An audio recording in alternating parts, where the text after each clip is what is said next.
everyone, welcome to the first episode of Business Without Borders. I'm very honored to be featuring this first video with John Peebles, the CEO of Administrate, and Tim Byrne, the Managing Director of AbacusBio in Scotland. So this series will aim to give you an overview of the numerous business opportunity overseas and give you tips on how to help you grow your business internationally. And today we will focus on New Zealand. So we're actually at Murrayfield Stadium, and right behind this wall, the Scottish and New Zealand rugby team are training before tomorrow's match between Scotland and the All Blacks. So we thought this would be perfect timing to discuss about the business relation between those two countries and let you know about the opportunity that can offer New Zealand. So actually John and Tim gave a very interesting presentation this morning at our event on the New Zealand market, and they very kindly accepted to share with you some of their experience and tips to grow your business internationally and how to approach the New Zealand market. So John and Tim actually are both at the head of two companies that largely operate internationally, and personally you also both have quite an international background. So John is actually from the US and he grew up in China and is now the CEO of a Edinburgh based company, and Tim is actually from New Zealand and he traveled a lot for business around the world, and he just arrived recently in Edinburgh to manage the international office of AbacusBio. So we hope that you will find this useful and that you will enjoy the video. So Administrate is a comprehensive training management solution that helps organizations that are providing training or learning or education to various groups, whether it's customers, their employees, their partners, and they can provide the training and they can manage it with our product in the cloud. So I'm what is known as a third culture kid, meaning that I am an American, I have an American accent, I have American parents, but I actually grew up and spent the majority of my life outside of America in another culture, which was, in my case, China. And I think that one of the things that you learn being a third culture kid, you're exposed to a lot of new things. You learn that flexibility is really important. You learn to be appreciative of other cultures and their differences, and to have an open mind. It's been a great experience and a big advantage really in my life. So our first customer was in the Middle East, actually, and so we've been international from day one in terms of our customer base. And I think, that was when we were still a very, very small company. We had 5 or 6 employees at the time. We've now grown to just over 60, and we have 3 offices, including Edinburgh. And I would just really encourage businesses, particularly software businesses, to look out with the UK and look international from day one. And it can be as simple as making sure that your prices are available in multiple currencies, for example. I think that the earlier you go international, the more breadth of experience you'll have from your customer base, and the better your offering will be overall. So today, about 50% of our business is still within the UK, which is where we got started, but the rest is international. Our first couple of customers in New Zealand actually came a couple of years ago, and it was really by accident, if I'm being honest.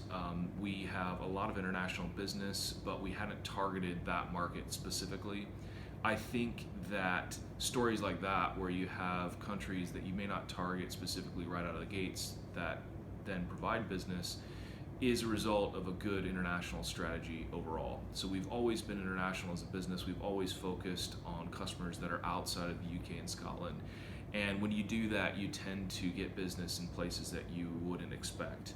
And since then, our presence in New Zealand and Australia and Singapore and that region of the world has grown, and it's now a key part of our customer base, and we're delighted to have that. One of the main challenges for us is time zones, quite frankly. And I think it's something that everybody struggles with or knows exists. But for us, being a software company, we really had to engage with that pretty much head on. And for us, the way that we solved that early on is we went to a shift-based system of working for customer support, implementations, and sales. We had early shifts, we had later shifts. And that's one of the great things about being in Scotland is actually you can cover a large portion of the world without too much effort, even better than you can in the US. Another challenge for us was just making sure we could have presence within some of the markets and the regions that we were targeting. And that just means getting boots on the ground. So it's a lot of travel, it's a lot of showing up at these markets. Some markets internationally are very physical. The Middle East and Asia is a good example of that. You need to be there and have that presence in order to make an impact. And so those two things together, how do you engage with the time zone question and how do you make sure that you're visiting those markets on a regular cadence, are the two biggest challenges that we faced. But they're both relatively straightforward to overcome. For me, one of the best things about having an international customer base and a very international team are just the fact that you get to meet different people, you get to experience different things. Sure, on the business side, you have more resilience because there are more markets and you're de-risked and so on. But for me, it's always about the people. And there's nothing better than visiting a customer somewhere, going out for a meal with them, learning about their country, learning about their history or whatever. And for us at Administrate, one of the things that we really strive for is we want to build this work environment and this company where people love to come and work, where our team is made successful, and where our customers are made to be successful. And you can't do that when you've got a monoculture, and you can't do that when you're just servicing one country and so on. And so for me, it is really satisfying to be based here in Scotland as an immigrant, running a company that's got all these different cultures, nationalities, backgrounds, and so on, and then servicing so many different customers all around the world and millions of students on top of that. And for me, that's really satisfying. So AbacusBio is a company of consultants. We provide products and services to the agri-food supply chain with a strength in commercializing science and technology outputs. So Abacus, we decided to open an office outside of New Zealand. The reason we did that was because we wanted to expand our business internationally and get closer to some of our clients. The reason we opened it in Edinburgh is partly because we had some existing clients in this part of the world and we wanted to work more closely with them, and also because Edinburgh is a hub of animal science, agricultural food production, and so we wanted to be part of that community.